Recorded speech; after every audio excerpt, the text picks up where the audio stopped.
सर्वांनी माझ्या पाठीमागे म्हणायचं आहे, भारताचे संविधान उद्देशिका आम्ही भारताचे लोक भारताचे सार्वभौम समाजवादी धर्मनिरपेक्ष लोकशाही गणराज्य घडवण्याचा व त्याच्या सर्व नागरिकांना सामाजिक आर्थिक व राजनैतिक न्याय विचार अभिव्यक्ती विश्वास श्रद्धा व त्यांचे स्वातंत्र्य दर्जाची व संधीची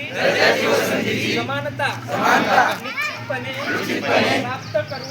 करून देण्याचा आणि त्या सर्वांमध्ये व्यक्तीची प्रतिष्ठा व राष्ट्राची एकता आणि एकात्मता यांचे आश्वासन देणारी बंधुता प्रवर्धित करण्याचा संकल्पपूर्वक निर्धार करून आमच्या संविधान सभेत आज दिनांक